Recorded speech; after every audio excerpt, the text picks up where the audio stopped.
Alright guys, welcome back to Brain Dump, on our third Brain Dump. It's Saturday, it's 6:30, let's get into it.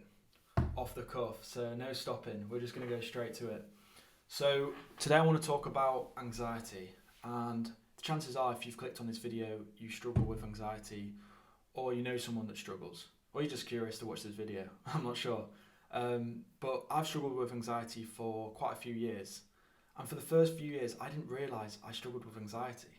And I had this constant discomfort and feelings of just nervousness. And I didn't realise it was anxiety, and it got me to a stage where the anxiety became debilitating to start to recognise it as anxiety. And that was a big step, just to recognise it as anxiety. But as I've overcome my anxiety disorder and I've exposed myself to my anxieties again and again, I've started to get some distance from anxiety. And the posts I do on Instagram and TikTok are there to help other people who are going through an anxiety disorder and who are struggling right now, because I know how difficult it is. So if you're really going through it right now, I just want to say well done for just being here watching this video, because it shows you're being proactive with your recovery and that you really want to get help, and find a solution. And I also want to say it's okay to feel the way you feel. It's okay. Anxiety can feel really alien, and it can make you feel like you're alone, but you're not alone, and there's plenty of people who are going through it. And it's weird because when I started to recover from anxiety, that's when I started to meet loads of people who had been through the same thing or who were going through it. And because I was so anxious when I was at my worst, I didn't reach out to anyone who were going through it. And I think a lot of people isolate themselves because of the nature of anxiety. You isolate yourself, so you don't have that support that you need. But I want to say that there are people who care about you, and that there is help for you, and I'd recommend going to therapy. It's certainly helped me massively.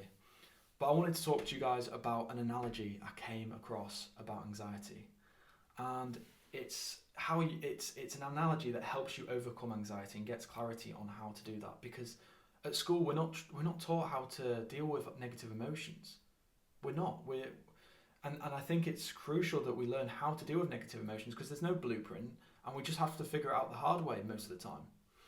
So what a lot of people do when they feel anxious, they repress it, they avoid it, they design their lives so they don't feel triggered, because anxiety in itself isn't a pleasant emotion to experience. It saps your energy, it makes you nervous, it gives you a dry throat, it gives you headaches. Who would want those feelings? Why wouldn't you avoid them? Unless you're taught that it's only going to perpetuate the cycle. But there's an analogy that I heard and I thought, wow, this describes it perfectly. So if you have a trigger if you have a thorn in your arm, right? After a while, it doesn't hurt because you're kind of desensitized to the thorn. So that thorn is your anxiety, right? And what we do, instead of pulling the thorn out and getting rid of the anxiety, we leave it in there and we avoid that thorn being touched. So we avoid people, we avoid going in the car, we avoid social events, we avoid anything that could trigger or touch that thorn, because we don't want to feel that anxiety, because it's not a pleasant emotion. So what we do, we design our lives not to feel triggered, right? And that's letting anxiety dictate what we do in life. We justify not seeing people when we're anxious because you say, oh, I'm an introvert, or I'm not a people person anymore, when in fact you do want to be around people. Your anxiety just tells you that you can't be around people because you're going to freak out. So what we do is we, as I said, avoid, but instead of pulling it out the reason we don't pull the thorn out is because we don't want to confront the fear of anxiety, right? We don't want to have to sit with the feeling because it's very uncomfortable. We don't want to look fear in its eyes. But the problem is, if we don't do that, the cycle's going to repeat itself over and over again, and we think that we're avoiding being triggered, but in the long term, life will always find a way of triggering you. And I did a TikTok the other day saying, let life trigger you, because life is going to trigger you. Even when you're anxious, you think that you're slick and that you can avoid being triggered because you'll just isolate yourself. You're going to stay in the house. You're not going to socialize. You're going to avoid anything that makes you feel that way. Life will find a way of triggering you at some point. I guarantee it, because it happened to me, and I know that it does. And it's much better to go to the dragon's cave voluntarily than let the dragon come to your house. And that encapsulates it perfectly for me. Because if we live a life motivated by fear, it's not going to be a happy life. And we're always going to have that dragon chasing us in the back of our heads, our demons coming at us. When in fact it's much better to pull the thorn out, to go to the dragon's cave and confront it, right? And I think we're not taught that pain in itself and suffering is okay. It's okay to suffer, right?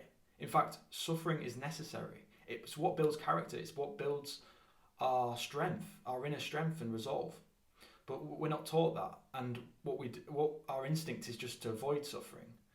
And the ego wants to keep suffering alive because that's how the ego stays alive. But the way we overcome anxiety is by just watching it. Because you are not your anxiety. Anxiety is an emotion. All you are is consciousness.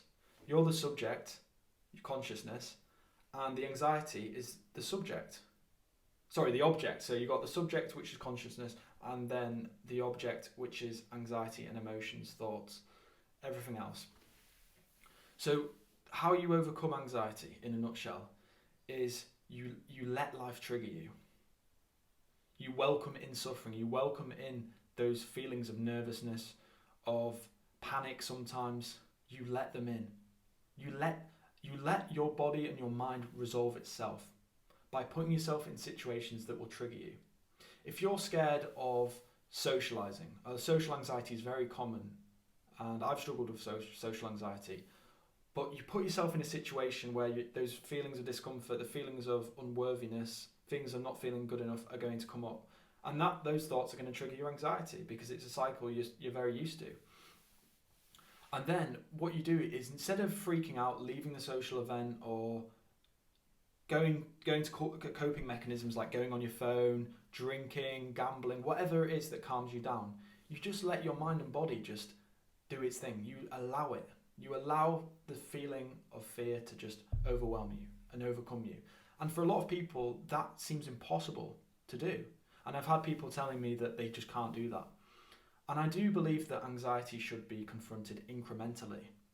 You shouldn't, if you're scared of heights, you shouldn't walk Mount Everest tomorrow, right? You should build up to small hills, and then slightly bigger hills, then mountains, then bigger mountains. And that's the same with your fears, right? I do believe that it's important to get our nervous system, our body, our mind used to our fears. So it's about chipping away at it. So if you're scared of going in the car, drive 1 mile. And then the next day, drive another mile. And you don't have to be exposing yourself every single day. I've talked about this. Someone said that it's really hard to do, to expose yourself to your fears all the time, because anxiety is such a heavy burden to carry, and it's exhausting. I know. But what you should do is you should give yourself a break as well, because exposing yourself to your fears over and over again isn't going to tell your body and your mind that you're safe. And your body needs to feel safe in order to overcome anxiety. Anxiety is not all in the mind. A lot of it's in the body. It's in the nervous system, and you're in the fight or flight state, which is a nervous system response.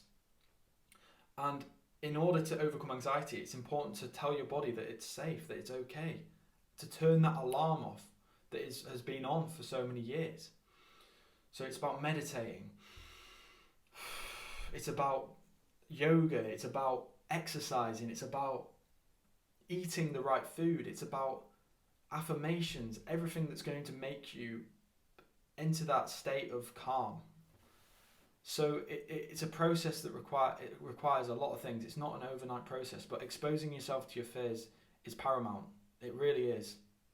And to leave you with this, it's that you can't run away from your anxiety forever. You can't design your life to avoid the triggers. You're going to be triggered.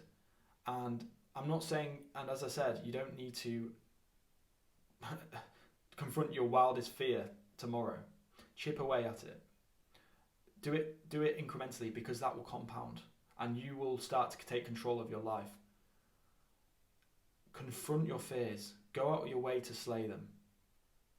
It takes courage, but we all have courage inside us. Just let the feelings of anxiety overwhelm you. Accept them, welcome them. And when you do that, as much as your instinct is to fight them or to flight, that's when something magical happens and anxiety starts to leave your body, because anxiety is just stuck energy. It's stuck energy, and as soon as you allow it and let go of it, I let go of the fact I'm scared of socialising. I let go of it. I breathe into that emotion. I'm fine with this emotion. It's fine. It's temporary. It's a visitor. It's not me. I'm not the emotion. Your body and mind will expel the anxiety, and you'll become increasingly comfortable in that environment. You have to have faith in that. Believe in that. Please believe in that. You have to believe in it. You've got this, okay? You've got this. Believe in it.